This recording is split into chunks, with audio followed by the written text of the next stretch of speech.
महाराष्ट्र की राजनीति में जब से घमासान मचा है तब से महाराष्ट्र में दल कोई भी हो, सभी के नेता आतंकित हैं।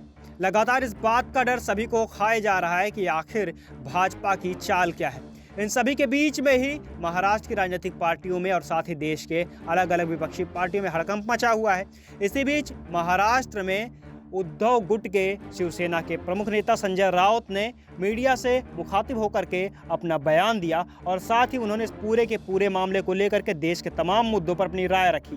साथ ही उन्होंने मोदी सरकार के ऊपर जमकर निशाना साधा और यूसीसी सहित तमाम मुद्दों पर तफसील से चर्चा की। आप खुद सुनिए इस वीडियो में क्या कुछ कह रहे हैं फायर ब्रांड नेता संजय राउत।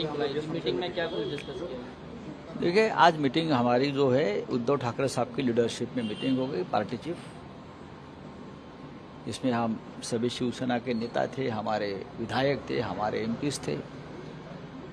और जो महाराष्ट्र में और पूरे देश में जो उथल पुथल चल रही है, उसको तोड़ो, उसको फोड़ो, उसको खरीद लो, ये जो राजनीति बीजेपी की चल रही है उसके ऊपर चर्चा हुई। महाराष्ट्र में उसका क्या परिणाम होगा उसका ऊपर चर्चा हुई और इस संकट और संघर्ष से हमको कैसे आगे जाना है उस बारे में मार्गदर्शन हुआ। लोकसभा चुनाव के बारे में चर्चा हुई, यूसीसी के बारे में चर्चा हुई। माननीय उद्धव ठाकरे जी का जो महाराष्ट्र में एक बहुत बड़ा एक हम राज्यव्यापी एक दौरा यानी टूर हम बना रहे, उस बारे में चर्चा हुई। चाहे कांग्रेस हो, चाहे एनसीपी, चाहे शिवसेना, हर संकट में, हर संकट के घड़ी में ये तीनों पार्टी महाविकास आघाड़ी के बैनर में एक साथ है। महाविकास आघाड़ी की अगली मीटिंग कब हम लोग देख पाएंगे? क्योंकि शरद पवार अकेले पड़ गए हैं। आप शरद पवार अकेले नहीं पड़ गए, हम उनके साथ हैं और वो मजबूत है। पवार साहब को मैं बहुत सालों से जानता हूँ, पहचानता हूँ। शरद पवार साहब ये बाला साहब ठाकरे जैसे ही है, अभी कभी भी अपने आप को अकेले महसूस नहीं करते। सर, बीजेपी के लोग इसको मास्टर स्ट्रोक कह रहे हैं। पहले उन्होंने शिवसेना में मास्टर स्ट्रोक क्या होता है? जिसके हाथ में ईडी सीबीआई जैसी एजेंसी हो, यानी जिसने अंपायर को ही फोड़ दिया है, तो मास्टर स्ट्रोक 2024 में हम भी मारेंगे ना। 2 घंटे दीजिए, स्ट्रोक पर स्ट्रोक बैठेंगे, हमारे हाथ में दीजिए ये एजेंसी ना 2 घंटे के लिए। एक चीज और कह रहे हैं कि एनसीपी चूंकि पूरी की पूरी एनसीपी उनके साथ आ गई है सरकार में, तो अब एमवीए बचा ही कहाँ है एनसीपी? बात ऐसी है, जब शिवसेना के कुछ विधायक टूटे थे तब भी यही कहा था, अब ये कहेंगे। भारतीय जनता पार्टी के बोलने और कहने से कोई राजनीति चलती है क्या? पता चलेगा ना। सर, प्रफुल्ल पटेल ने यह दावा किया है कि जिस वक्त महाविकास आघाड़ी की सरकार गिरी थी उसी वक्त 54 में से 51 विधायक बीजेपी के साथ शामिल होने के लिए तैयार थे, लेकिन लीडरशिप जो है उस वक्त फैसला नहीं ले पाया था, इस कारण ये देरी हुई, नहीं तो ये पहले हो जाता। मैं उसके ऊपर कोई टिप्पणी नहीं करूंगा, वो उनका पार्टी का एक अंदरूनी मामला है, मैं बात नहीं करूंगा। अजीत पवार के आने के बाद एकनाथ शिंदे की ताकत कम हुई है। आघाड़ी में ही रहेगी या कुछ अलग? महाविकास आघाड़ी में ही रहेगी। हम सभी चुनाव एक साथ लड़ेंगे, ये तय हुआ है। अजीत पवार के साथ आने से क्या एकनाथ शिंदे की बार्गेनिंग पावर, उनकी बार्गेनिंग पावर कभी नहीं थी। जो गुलाम होता है, गुलामों की कभी बार्गेनिंग पावर नहीं। सर, एक आखिरी सवाल ले लीजिए, यूसीसी पर आप लोगों का क्या रहेगा अपकमिंग मानसून सेशन में? और दूसरा, बीजेपी ये कह रही है एमवीए रेस्ट इन पीस हो गई। बोलने दो ना, चुनाव ले लो, पता चलेगा। बीएमसी का चुनाव ले लो, विधानसभा ले लो, लोकसभा ले लो, हम तैयार है, पता चलेगा कौन कितने पानी में है।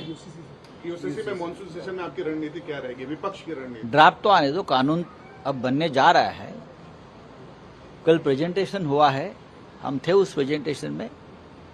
मुझे लगता है कानून का कोई विरोध नहीं कर रहा है, कानून का ड्राफ्ट कैसा होगा उस बारे में चर्चा हो रही है। चलिए, हेच फक्त एक मराठी दावा होता की समान नागरी कायद्यावर शिवसेना युबीटी पक्षाचं नेमकं समान नागरी कायदा हा एक सध्या चर्चेचा विषय भारतीय जनता पक्षाने सुरू केला आहे। सगळे विषय संपलेले आहेत। 370 कलम हटवलं काश्मीरमधून, म्हणजे एका अर्थानं जम्मू काश्मीरमध्ये सुद्धा 2 संविधानं चालत होती। आता तिथे समान नागरी कायदा आहे, पण निवडणुका घेतल्या का तुम्ही त्या आधारावर? 4 वर्ष झाले जम्मू काश्मीरमध्ये निवडणुका नाही आहेत। 370 हटाने के बाद भी अब ये नया शगुफा छोड़ा है यूसीसी का। मुझे लगता है किसी भी देश में सबके लिए कानून बराबर और एक होना चाहिए। लेकिन हमारे देश में सभी धर्मों का एक एक पर्सनल लॉ है। हिंदू मैरिज एक्ट है, शरिया है, पारसी है, सिख है, आनंद विवाह कायदा है। तो सभी के ऊपर चर्चा होगी। सिर्फ ये हिंदू मुसलमानों का मुद्दा नहीं है, ये पूरे देश के लिए कानून बनने जा रहा है। किसी धर्म के लिए कानून नहीं बनेगा और उस बारे में जब ड्राफ्ट आएगा तो पता चलेगा।